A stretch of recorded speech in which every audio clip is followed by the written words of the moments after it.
Je me dépêche de faire mon direct aujourd'hui à cette heure-ci parce que tout à l'heure, je vais m'empresser d'aller avec le groupe du Haha Sisterhood. Et donc, j'espère que vous allez bien. On est de retour à l'intérieur aujourd'hui. Je ferme cette fenêtre, je ferme ceci parce que je veux voir ce qui se passe. Eh oui, je veux voir ce qui se passe dans le Sisterhood. Mais je vais les mettre à silencieux parce qu'elles vont me voir en action, mais elles ne m'entendront pas. Et vous ne les entendrez pas non plus. J'espère que tout le monde va bien. Haha Sisterhood English Call. Voilà. Et on commence. Et je sais qu'elle va trouver ça très drôle de me voir. Allô Lisa, I'm going to mute myself. Okay, how come? Because I'm doing my live on Facebook. I'll be here in 10 to 15 minutes. Okay. Voilà. Hop. Je voulais enlever le son ici aussi. Comme ça, elle ne sera pas toute seule. Aujourd'hui, ben, je ne sais pas si je suis rendue au 4e jour ou au 5e jour avant Noël. C'est lundi le 21. Et donc, j'ai pensé vous enseigner quelque chose aujourd'hui. Et ça va certainement me faire du bien à moi aussi. Je vous enseigne quelque chose que je fais depuis probablement l'enfance. Quelque chose qui m'a été transmis par mes grands-parents, mes parents, mes tantes, mes oncles, les grands-oncles, les grandes-tantes. Et c'est habituellement pendant la période des fêtes que je l'utilise, cette habileté-là. Cette année, ça va être différent. Et ben, ceux qui me connaissent, vous le savez que c'est probablement, ça va être difficile pour moi cette année de ne pas être avec ma famille. Comme ça va être la même chose pour tout le monde, je le sais. Mais moi, je ne sais pas. Je veux pas faire la fille qui fait à part des autres, mais habituellement, je me dépêche de m'en aller dans ma famille pour voir le plus d'oncles, tantes, cousins, cousines, passer le plus de temps possible avec mes parents. Et là, cette année, ça va se faire virtuellement. Ça va se faire virtuellement. Et hier, j'ai commencé parce que je me suis dit, si je ne vais pas les voir, je vais appeler les personnes que je verrai normalement pendant la période des fêtes. C'est la journée où je vous disais, aujourd'hui, faites plaisir à quelqu'un. Faire plaisir à quelqu'un, ça peut être juste de l'appeler aussi. Et moi, de toute façon, je me suis dit, si eux, ça leur fait pas plaisir, moi, ça me fait vraiment plaisir. Puis non, ça leur fait plaisir, c'était évident que ça leur fait plaisir. Et là, je vois Cindy qui vient d'arriver sur l'appel. Parce que ce que vous ne voyez pas, c'est que mon ordinateur est juste ici. Et là, je vois les filles qui commencent à s'insérer dans la salle sur Zoom. Parce qu'à tous les lundis, on fait une rencontre en anglais à midi et on fait une rencontre en français à 12h30. Et donc là, elles vont probablement rire de moi. Et c'est correct. Donc, ce que je vous disais, c'est faites plaisir à quelqu'un. Ça peut être d'appeler simplement les personnes qu'on aurait probablement rencontrées pendant la période des fêtes et que là, avec qui on ne peut pas passer de temps. Pour moi, ça m'a fait du bien et ça me fait du bien de penser que même si on ne se voit pas, même si on fait juste se dire et qu'on s'ennuie et que ça va être difficile cette année, ça crée quelque chose de positif. Donc, et là, il y a un orage qui se prépare au ciel. Et ce matin, il y a l'accordeur de piano qui est venu chez moi parce que là, ça faisait un bon bout de temps que je voulais faire réaccorder mon piano parce qu'il faut faire ça de temps en temps. Hein? Et ben là, il y a eu le confinement au mois de mars et là, ça se préparait. Et puis, je me disais toujours, bon, je vais l'appeler.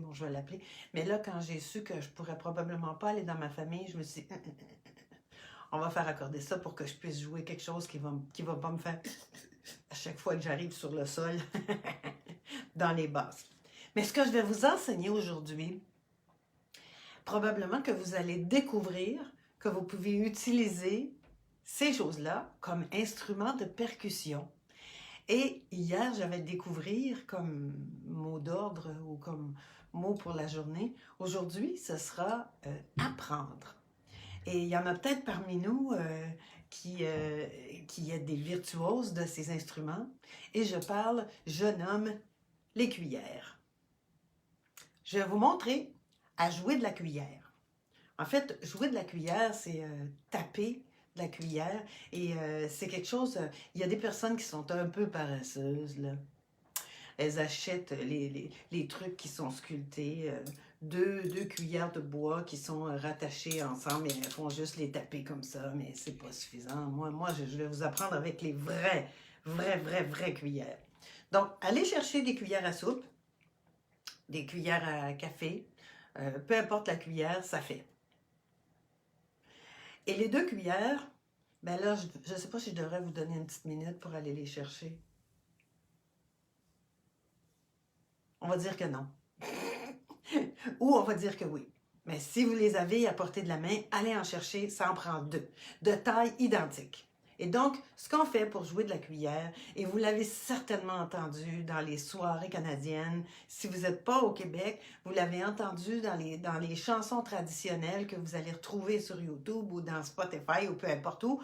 Et donc, jouer de la cuillère, c'est une percussion qui est utilisée depuis très longtemps dans nos chaumières.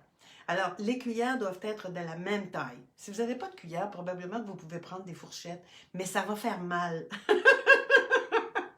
Je viens de penser à ce qui va se passer. Non, vous ne voulez pas des fourchettes, ça prend absolument quelque chose qui a le bout rond.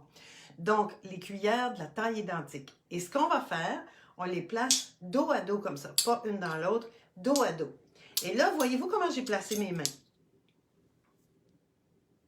Je place l'index au milieu. Hey, c'est vraiment un tutoriel. L'index est au milieu et je les tiens comme ceci. C'est pas comme quand tu tiens des baguettes, on y va avec l'index autrement, mais là, il faut vraiment, on tient la cuillère comme ça, on place l'autre cuillère par-dessus et on les tient comme ceci. Et voici la silhouette qu'on veut avoir. Là, comme c'est là, ça fait rien, là. Hein? On s'entend que c'est pas ça qui va vous faire taper du pied. Mais voici la manière dont on s'y prend. Et là, pour ce faire, je vais devoir remonter mon genou parce que je vais taper de la cuillère sur... Normalement, on tape sur notre cuisse. Et quand tu tapes de la cuillère pendant plusieurs minutes ou plusieurs heures, ça se peut que tu aies un bleu le lendemain matin sur la cuisse. Parce que ce petit bout-là, ici, c'est ça qui va entrer en collision avec la cuisse. Donc, moi, je vais le faire pour vous montrer.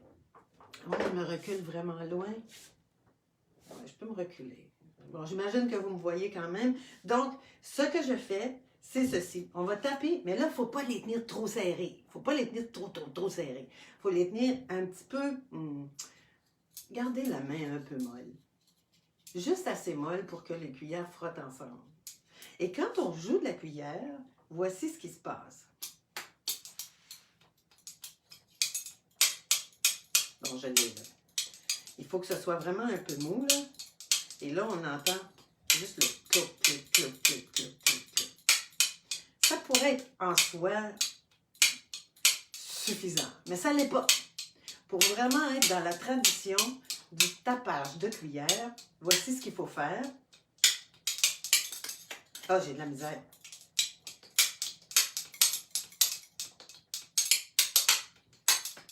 Mes cuillères ne jouent pas bien. Je ne les tiens pas à la bonne place. Bon, voilà.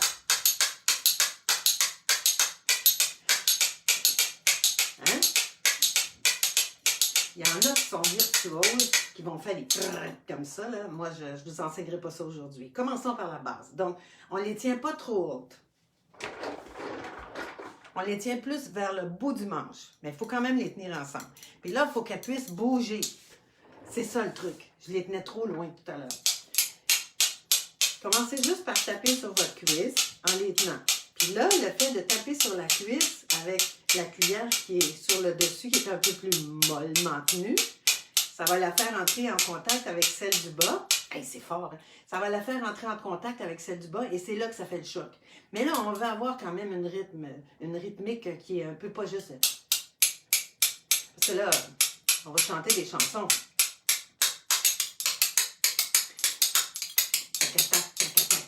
Vous l'avez? Puis là, on peut accélérer.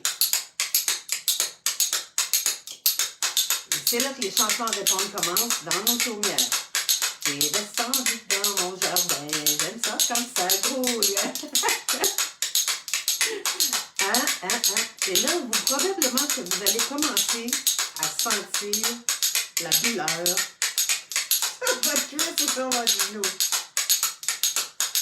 Et je vous ai enseigné quelque chose aujourd'hui.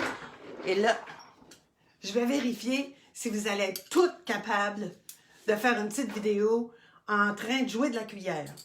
Et c'est déjà sensible. Mais ça, c'est un instrument de musique. Tu peux pas être de bonne humeur quand tu tapes de la cuillère. Tu peux pas. Parce que qu'est-ce qui vient dans la tête? C'est toutes les chansons faciles. Oh, tiens, hier, j'ai parlé à Gérard.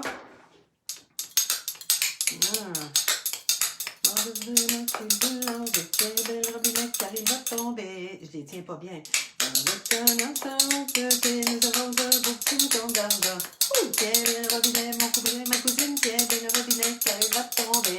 Bon, je vous ai enseigné à jouer de la cuillère aujourd'hui. N'est-ce pas merveilleux? C'est un instrument qui se transporte dans son sac à main. On ne peut pas se le faire enlever aux douanes. C'est parfait parce qu'on peut assurément, en tout lieu, avoir nos percussions sur nous. Je crois que ça ne joue pas bien, par contre, avec des cuillères de plastique. Donc, il faut absolument se prémunir de cuillères en métal ou en bois. Mais là, les cuillères de bois, ils en vendent dans les magasins et elles sont attachées au bout. Donc, aujourd'hui, le mot d'ordre, c'est apprendre. Apprendre quelque chose. Hier, il y avait découvrir. Aujourd'hui, je vous ai appris à jouer d'un instrument de musique différent. On a joué de la percussion, de la cuillère. Ce qui m'amène à vous montrer aussi la magnifique ceinture que je porte avec moi en ce moment. Je la porte avec moi, oui, je la porte en ce moment. Et c'est une ceinture élastique à boucle plate. Bon, ça c'est mon amie Renia qui fait ces ceintures-là. Ça s'appelle Truth Belt. Et Renia, c'est une designer qui est formidable, qui habite Toronto et qui fait des produits véganes absolument magnifiques. Tu te plugues? Oui, tu te plugues. Et ça me fait plaisir d'en parler parce que Renia a fait des choses vraiment, vraiment chouettes. Et moi qui ne portais jamais de ceinture avant, je porte maintenant ces ceintures et il y a des tissus, des couleurs, des textures. Vraiment, c'est fantastique. On est prêt pour nos 3 minutes de rire? Ça va me permettre de réparer mon genou, ma cuisse. On y va? 3 minutes, rire intentionnel. Je pense que je vais peut-être embarquer les filles avec moi. On est prête? Je le suis. Go!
Je compte sur vous pour rire avec moi.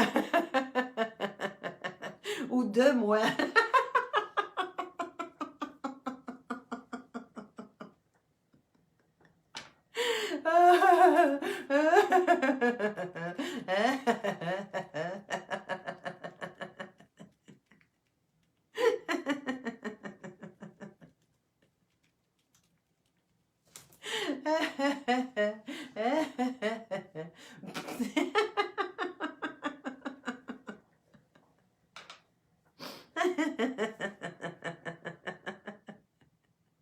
Je dirais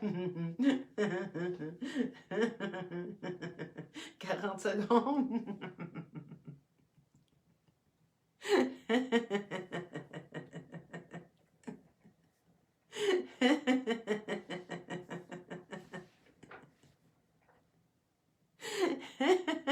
J'ai tapé dans mes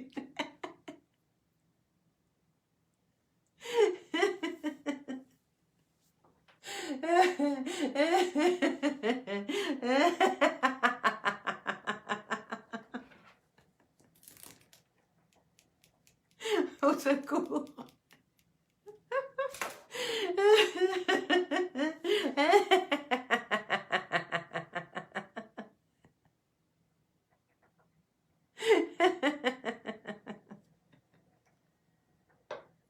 Ah. On respire. Je vais m'étirer. Encore.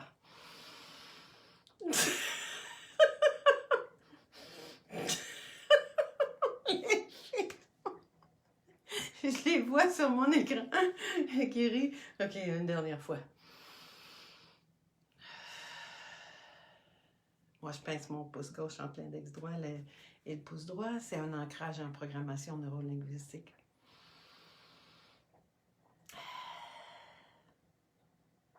Bon.